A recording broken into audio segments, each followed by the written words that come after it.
ಎಲ್ಲರಿಗೂ ನಮಸ್ಕಾರ ಸ್ನೇಹಿತರೆ. ಕೆ ಎಸ್ ಎಕ್ಸಾಮ್ ಕತೆ ಒಂದಲ್ಲ ಎರಡಲ್ಲ. ಸೊ ಒಂದು ತಿಂಗಳಿಂದ ನಡೀತಾನೆ ಇದೆ. ಕೆಲವೊಂದು ಸಂಘಟನೆಗಳು ಹಾಗೆ ಒಂದಷ್ಟು ವಿದ್ಯಾರ್ಥಿಗಳು ಕೂಡ ಮರುಪರೀಕ್ಷೆ ಆಗಬೇಕು ಅಂತಿದ್ದಾರೆ. ಸೊ ಕೆಲವೊಂದಿಷ್ಟು ಜನ ಏನಂತಾರೆ, ಇವೆಲ್ಲ ಯಾಕೆ ಮಾಡ್ತಾರೆ ಮರುಪರೀಕ್ಷೆ, ಡೈರೆಕ್ಟಾಗಿ ಮೇನ್ ಎಕ್ಸಾಮ್ ನಡೀಲಿ. ಸೊ ಅಲ್ಲಿ ಎಲ್ಲರೂ ನಿಮ್ಮ ಎಷ್ಟು ತೊಗೋತೀರ ಮಾರ್ಕ್ಸ್ ಅಲ್ಲಿ ಗೊತ್ತಾಗುತ್ತೆ ನಿಮ್ಮದು ಅಂತೇಳಿ ಕೆಲವೊಂದಿಷ್ಟು ಜನ ವಿಡಿಯೋ ಮಾಡಿ ಅವ್ರು ಬಿಡ್ತಿದ್ದಾರೆ. ಸೊ ಸೋಷಿಯಲ್ ಮೀಡಿಯಾದಲ್ಲಿ ಪರ ವಿರೋಧಗಳು ಇರ್ತವೆ. ಸೊ ಅದೆಲ್ಲಕ್ಕಿಂತ ಮುಖ್ಯವಾಗಿ ಆಗಬೇಕಾಗಿರೋದಂದ್ರೆ ಏನು, KPSC ರಿಫಾರ್ಮ್ ಆಗಬೇಕು ಫಸ್ಟು.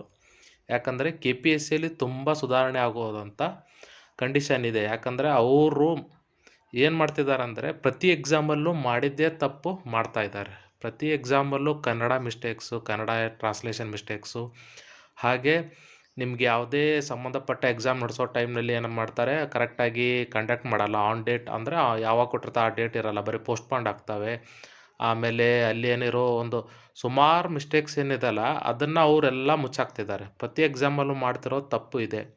ಸೊ ನಾನು ಇವತ್ತು ಮಾತಾಡೋಕೆ ಬಂದಿರೋದು KS exam. So KS exam ಇವ್ರೇನು ಕಂಡಕ್ಟ್ ಮಾಡಿದಾರಲ್ಲ, ಈ ಸಲ CM ಅವರು ಯಾವುದೇ ಇದಕ್ಕೆ ಸಂಬಂಧಪಟ್ಟ ರಿಪ್ಲೈ ಕೊಡಲಿಲ್ಲ, ಯಾವುದೋ ಎಕ್ಸಾಮ್ ಬಗ್ಗೆ. ಸೊ ಅದಕ್ಕೆ ಏನಾಗ್ತಿದೆ ಅಂದರೆ, ಈ ಸಲ ಎಕ್ಸಾಮ್ ಆಗೋ ಯಾವುದೇ ಚಾನ್ಸಸ್ ಇಲ್ಲ.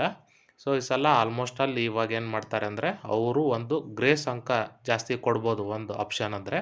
ಇನ್ನೊಂದು ಆಪ್ಷನ್ ಅಂದರೆ ಇದು ಏನಿದೆ ರೇಷಿಯೋ ಏನಿದೆಯಲ್ಲ, 1:15 ಬದಲಿ 1:20 ತನಕ ಕೊಡ್ಬೋದು ಅವರು ಅನ್ನೋ ಚಾನ್ಸಸ್ ಇದೆ. ಸೊ ಇವ್ರೇನು ಮಾಡ್ತಾರೆ, ಇದು ನೋಡಿ KPSC ಅವ್ರು ಏನು ಮಾಡಿದರು, ಕೋರ್ಟ್ಗೆ ಹೋಗ್ತಾರೆ, ಆಮೇಲೆ ಸ್ಟ್ರೈಕ್ ಇದಾಗುತ್ತೆ ಅಂತೇಳಿ ಏನು ಮಾಡಿದ್ರು, ಕೀ ಆನ್ಸರ್ನ ಬೇಗ ಬಿಟ್ಟರು. ಅದೇ ನಾವು PDO ಅದಕ್ಕಿಂತ ಮುಂಚೆನೇ ಬರೆದಿದ್ದೀವಿ, 1.5 ತಿಂಗಳಾದರೂ PDO ಕೀ ಆನ್ಸರ್ ಇನ್ನೂ ಬಿಟ್ಟಿಲ್ಲ ಅವರು. ಸೊ ಇವ್ರು ಯಾವುದು ಹೆಚ್ಚು ಇದು ಇರುತ್ತಲ್ಲ ಟ್ರೆಂಡಿಂಗ್ನಲ್ಲಿ, ಅದನ್ನು ಬೇಗ ಮುಚ್ಕೊಳ್ಳೋಕ್ಕೆ ನೋಡ್ತಾರೆ.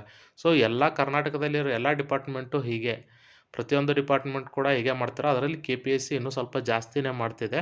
ಸೊ ಸಂವಿಧಾನಬದ್ಧ ಸಂಸ್ಥೆಯಾಗಿರುವ KPSCನೇ ಈ ಥರ ಮಾಡಿದ್ರೆ ವಿದ್ಯಾರ್ಥಿಗಳ ಗೋಳನ್ನು ಯಾರು ಕೇಳ್ತಾರೆ? ಪ್ರತಿ ಎಕ್ಸಾಮಲ್ಲೂ ಇದೇ ಥರನೇ ಆಗ್ತಿದೆ. ಇವರು ಮಾಡಿರೋ ಮಿಸ್ಟೇಕ್ಸ್ನ ಮುಚ್ಕೋತಾರೆ, ಅಷ್ಟೇ ಇರ್ತಾರೆ. CTಯಲ್ಲೂ ತುಂಬ ಇದಾಗಿತ್ತು. ಆಮೇಲೆ ಮುಂದೆ ನಡೆದಂಥ ಎಲ್ಲ PDO ಎಕ್ಸಾಮಲ್ಲೂ ಸುಮಾರು ಪ್ರಾಬ್ಲಮ್ ಆಗಿತ್ತು. ಸೊ ಅದಕ್ಕೆ ಏನೂ ಇವ್ರು ಸೊಲ್ಯೂಷನ್ನೇ ಕಂಡುಹಿಡ್ದಿಲ್ಲ. ಪ್ರತಿಯೊಂದಕ್ಕೆ ಏನು ಮಾಡೋದು, ಸುಮ್ಮನೆ ಎಕ್ಸಾಮ್ ಮಾಡೋದು, ಬಿಟ್ಬಿಡೋದು. 2 ಅಥವಾ 3 ವರ್ಷ ಹೋಗ್ತಾನೇ ಇರುತ್ತೆ. ಅದು ಯಾರು ನೇಮಕ ಆಗ್ತಾರೋ ಅವ್ರ ಬಗ್ಗೆ ಒಂದು ಲಿಸ್ಟು ಪೂರಾ ಕರೆಕ್ಟಾಗಿ ಬಿಡಲ್ಲ. ಅಂದರೆ ಪ್ರತಿಯೊಂದು ಲಿಸ್ಟ್ ನೋಡ್ತಾ ಇರ್ತೀರ ನೀವು, ಅವ್ರ ಕ್ಯಾಟಗರಿ ಯಾವುದು ಅಂತ ಬಿಡಲ್ಲ, ಅಥವಾ ಅವ್ರ ಮಾರ್ಕ್ಸ್ ಯಾವ್ದು ಹೆಚ್ಚು ತೊಗೊಂಡಿರ್ತಾರೆ, ಅಥವಾ ಒಂದೊಂದು ಡಿಸ್ಟಿಕಲ್ಲಿ ಹೆಚ್ಚಿಗೆ ಜನ ಪಾಸಾಗಿರ್ತಾರೆ. ಅದ್ರ ಬಗ್ಗೆನೂ ಕೆಲವೊಂದು ಸ್ಕ್ಯಾಮ್ಗಳಾಗಿರ್ತಲ್ಲ, ಅದ್ರ ಬಗ್ಗೆನೂ ಯಾವುದೇ ಕ್ರಮ ತೊಗೊಂಡಿಲ್ಲ. ಎಷ್ಟೋ 2020ರಿಂದ 2015ರಿಂದನೇ ತುಂಬ ನೇಮಕಾತಿಗಳಲ್ಲಿ ಅಕ್ರಮ ಆಗಿದೆ. ಅದನ್ನೆಲ್ಲ ಇವ್ರು ಯಾರೂ ಫೈಂಡ್ ಔಟೇ ಮಾಡ್ತಿಲ್ಲ. ಪ್ರತಿ ಎಕ್ಸಾಮಲ್ಲೂ ಸುಮ್ಮನೆ ಕಂಡಕ್ಟ್ ಮಾಡೋದು, ಬಿಟ್ಬಿಡೋದು. ಆಯ್ತು ಆದವ್ರಾದರೂ ಬಿಟ್ಟರು ಅನ್ನೋದು ಒಂಥರ ಇದೇ ಇದೆ. ಆಮೇಲೆ ಕೋರ್ಟ್‌ಗೆ ಹೋದವರಿಗೆ ಕೆಲವೊಬ್ರಿಗೆ ನ್ಯಾಯ ಸಿಗುತ್ತೆ, ಕೆಲವೊಬ್ರಿಗೆ ಸಿಗಲ್ಲ. ಸೊ ಯಾರು ಏನು ಮಾಡೋಕೆ ಹೋಗ್ಬೇಡಿ ಅಂದರೆ, ಇದು ಯಾವುದೋ ಎಕ್ಸಾಮ್ ಅಂತೂ ಆಗೋ ಚಾನ್ಸಸ್ ಇಲ್ಲ. ಸುಮ್ಮನೆ ಅದು ಏನೋ ಬಡ್ದಾಡೋ ಯೂಸ್ ಇಲ್ಲ. ಸೊ ಆಲ್ಮೋಸ್ಟ್ ಅಲ್ಲಿ ಏನು ಕೆಲವೊಂದು ಸಂಘಟನೆಗಳು ರಿಫಾರ್ಮ್ ಮಾಡೋಕ್ಕೆ ಹೋರಾಡ್ತಿದ್ದಾವೆ. ಅವರಿಗೂ ಅದು ಏನು ಒಳ್ಳೆಯದೇ, ನಮಗೋಸ್ಕರನೇ ಮಾಡ್ತಿರೋದು ಅವರು. ಅವ್ರೇನು ಯಾವುದೋ ತಪ್ಪು ಮಾಡ್ತಿಲ್ಲ. ಸೊ ರಿಫಾರ್ಮ್ಗೋಸ್ಕರ ಹೋರಾಡಿ, ಎಕ್ಸಾಮ್ಗೆಲ್ಲ. ಸೊ ಎಷ್ಟು ಸಲ ಎಕ್ಸಾಮ್ ಬರೆದ್ರು ಅಷ್ಟೇ ಇವ್ರು ಮಾಡೋದು ಅಷ್ಟಕ್ಕಷ್ಟೇನೇ ಇದೆ. ಸೊ ಅಲ್ಲಿ ಸುಧಾರಣೆ ಆದರೆ ಮುಂದಿಂದೆಲ್ಲ ಸುಧಾರಣೆ ಆಗೇ ಆಗುತ್ತೆ.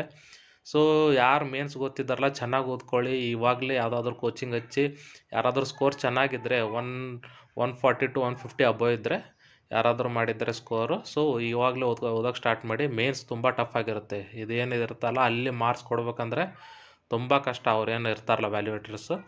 ಸೊ ಅದಕ್ಕೆ ಯಾರು ಮಾಡ್ಬೇಕಂತಿದ್ದಾರಲ್ಲ, ಸೀರಿಯಸ್ ಆಗಿ ಮಾಡೋರಿದ್ದರೆ ಮೇನ್ಸ್ಗೆ ಈಗಿಂದನೇ ಓದೋಕ್ಕೆ ಸ್ಟಾರ್ಟ್ ಮಾಡಿ.